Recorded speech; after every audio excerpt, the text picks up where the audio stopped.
dünya zalime emanet edilmiş. Zalim işte istediği gibi kesiyor, biçiyor. Zalimler yeryüzünde devletleri terör hesabına kullanıyor. Zalimler anarşi ekiyor, nihilizm biçiyor. Zalimler insanlığın huzurunu selvedecek şeyleri yetiştiriyor. Terörü devletler yetiştirir. Mazlum milletlerin başına salarlarsa, ne diyeyim ben de şaştım dediği gibi. Kimden kime şikayet edeyim? Hakim müddei olursa kime şikayet edeyim ben de şaştım. Ziman başkalarının elinde. Bir kere neler geçirmişler, istediği gibi kesip biçiyorlar ve bunlara kimse ses çıkaramıyor. Çünkü muvazenede bunlara dur diyebilecek güçlü bir devlet yok. Caydıracak güçlü bir devlet yok. Eziyorlar mazlum. Bu itibarla güvene güven cemaatine, emanet düşüncesinin yeniden yerine oturmasına, emniyet mülazasının yeniden istikrar kazanmasına, güven ve huzurun beraber gelmesine yeryüzü her gün günden daha çok muhtaç olur. Muhtaç bugün. Bir Resulullah bekleniyor sallallahu aleyhi ve sellem. Bir daha peygamber gelmez yeryüzüne. O gelmiş sözün söylenmesi gerekli olan en sonuncusunu söylemiş. Hz. Mesih'in müjde verdiği gibi ben gidiyorum, ferahlık gelsin diyecek çok şeylerim vardı ama bunları o söyleyecek. Sözü ona bırakıyorum, zira söz sultanı odur. Allah bizi o söz sultanının izinden ayırmasın. Bütün bu taallüflerin, esaretlerin, tahakkümlerin, mezelletlerin bertaraf edilmesi için yeryüzünde emniyet ve güveni, huzur ve itminanı, sevgiyi ve saygıyı temsil edecek Hz. Muhammed'e ihtiyaç var. Onun solukladığı sallallahu aleyhi ve sellem, o bad-ı nesime ihtiyaç var. Onun gelmesine ihtiyaç var. O zaman bir hamlede başlarda gezen ayaklar suya erecek. Bir hamlede pek çok şey hallolacak. Sevin ki Allah sizi sevdiklerinizle beraber eylesin.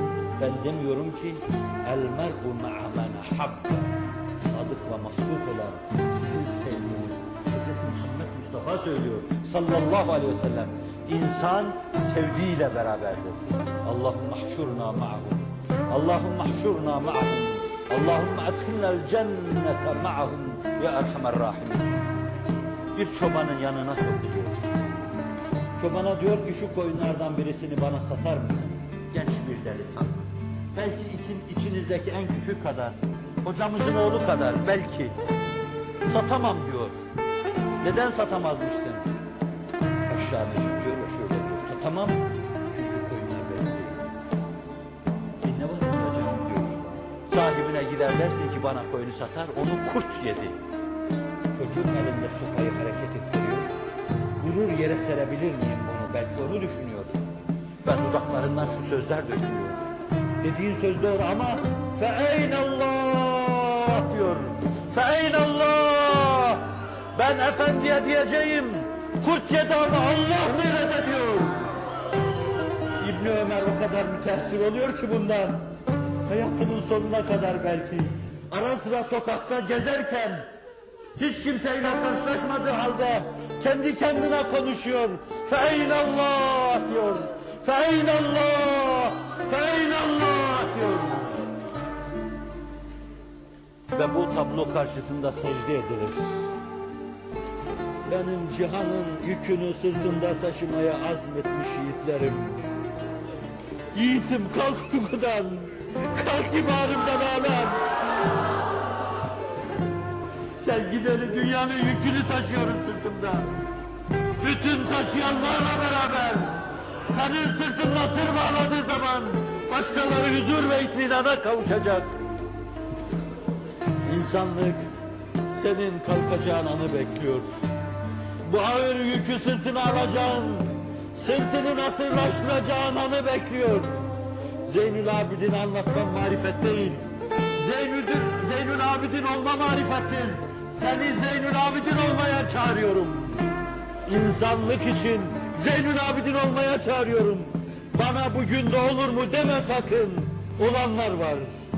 Zira orada Zeynül Abidin, burada Zeynül Abidin dedim. milletimin imanını selamette görürsem, cehennemin alevleri içinde yanmaya razıyım diyen bir Zeynül Abidin'dir işte. Onları cehennemde görürsem, cenneti bile istemem. Cenneti bile istemem diyecek kadar bir Zeynül Abidin'sin.